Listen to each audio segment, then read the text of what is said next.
ಘಟನೆಯನ್ನು ನಾನು ಶ್ರೀರಾಮ್ ಸೇನೆ ವತಿಯಿಂದ ಉಗ್ರವಾಗಿ ಖಂಡಿಸ್ತಾ ಇದ್ದೀನಿ. ಡಾಕ್ಟರ್ ಅಂಬೇಡ್ಕರ್ ಕನಸು ಇನ್ನೂ ನನಸಾಗಿಲ್ಲ ಅನ್ನೋದಕ್ಕೆ ಇದೊಂದು ಸಾಕ್ಷಿ. ಇದು ಸರ್ಕಾರ ಸರಿಯಾದ ಕ್ರಮ ತಗೊಳ್ತಾ ಇಲ್ಲ ಅನ್ನುವಂಥದ್ದು ಕೂಡ ಇದಕ್ಕೊಂದು ಸಾಕ್ಷಿ ಅಂತ ಹೇಳ್ಬೋದು. ಹೊಡೆದವರಿಗೆ ಅವರಿಗೆ ಹೃದಯ ಅನ್ನುವಂಥದ್ದು ಇಲ್ಲ. ರಾಕ್ಷಸರು ಬೇರೆ ರಾಕ್ಷಸರಿಗಿಂತ ಅತ್ಯಂತ ಕ್ರೂರಿಗಳು. ಈಗ ಆ ಕುಟುಂಬದ ತಂದೆ ತಂಗಿ ಇವರಿಗೆಲ್ಲ ಭೇಟಿಯಾಗಿ ಬಂದೆ. ಒಂದು ಸಣ್ಣ ಮಗು ಇದೆ, 1ನೇ ಕ್ಲಾಸಿನ ಮಗು, ಅದನ್ನೂ ಬಿಟ್ಟಿಲ್ಲ. ಮತ್ತು ಸ್ವಂತ ಮಗಳನ್ನ ಬಸುರಿ ಆಗಿದ್ದಾಳೆ, ಪ್ರೆಗ್ನೆಂಟ್ ಆಗಿದ್ದಾಳೆ. ತನ್ನ ಮೊಮ್ಮಗನೋ ಮೊಮ್ಮಗಳು ಹುಟ್ಟುತ್ತಾಳೆ. ಎಲ್ಲರಿಗೂ ಖುಷಿ ತರುವಂಥ ವಿಷಯ ಅದು. ಆ ಹೊಟ್ಟೆಗೆ ಅವರು ಕೊಡ್ಲಿ ಹಾಕ್ತಾರೆ, ಕುರುಪಿ ಹಾಕ್ತಾರೆ ಅಂತಂದರೆ ಇವನು ತಂದೆನೋ ಅಥವಾ ಏನು ಮನುಷ್ಯತ್ವ ಇದೆ ಇವನಿಗೆ? ರಾಕ್ಷಸ ಅವನು.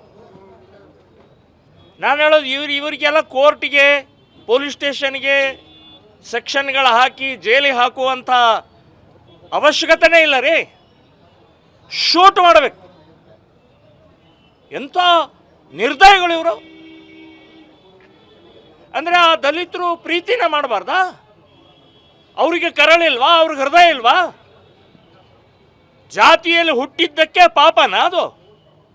ಎಂಥ ಮತ್ತು ಅವ್ರು ಹೇಳೋ ಪ್ರಕಾರ ಪ್ರತಿಯೊಬ್ಬರು ಕೊರಳಲ್ಲಿ ಗುಂಡ್ಗಡಿಗಿದ್ದಾರೆ.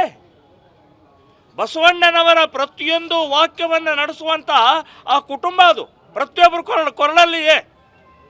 ಈ ರಾಕ್ಷಸರು ಕೊಂದವರು ನಿಮ್ಮ ಕೊರಳಲ್ಲಿದೆ ನೋಡ್ಬೇಕು. ಸಂಶಯ ಬರ್ತಾ ಇದೆ. ನೀವು ನಾಚಿಕೆ ಬರ್ಬೇಕು ನಿಮಗೆ. ಎಷ್ಟು ಹೆದರ್ತಾ ಇದ್ದಾರೆ ಅಂತಂದರೆ, ಇಷ್ಟು ಜನ ಬಂದ ತಕ್ಷಣವೇ ಆ ಒಬ್ಬ ಯಮ್ಮ ನಡಗ್ತಾ ಇದ್ದಾಳೆ ಅವಳು.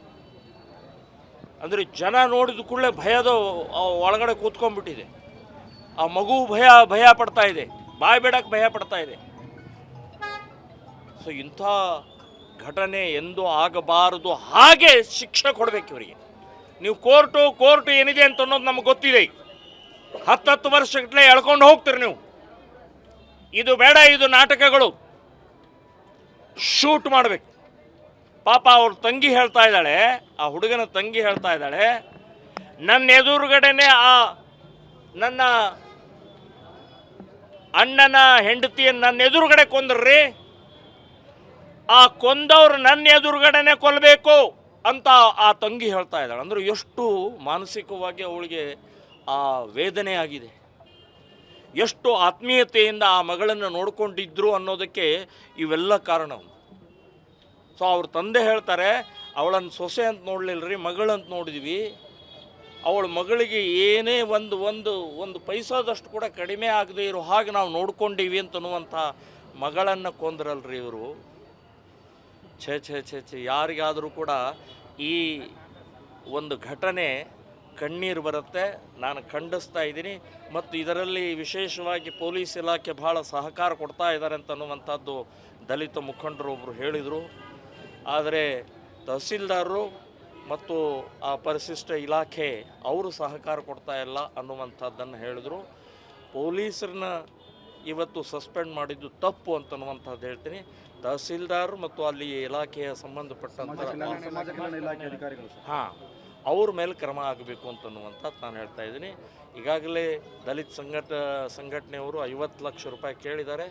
50 ಲಕ್ಷ ಇದು ಕಡಿಮೆ ಆಯ್ತದು.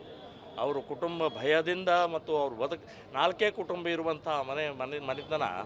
ಸೊ ಅಂಥವ್ರಿಗೆ ನಾ ಹೇಳೋದು ಕೋಟಿಗಟ್ಟಲೆ ಕೊಟ್ಟರು ಏನೂ ತಪ್ಪಲ್ಲ ಅನ್ನುವಂಥದ್ದು ನಾನು ಹೇಳ್ತಾ ಇದ್ದೀನಿ. Thank you sir.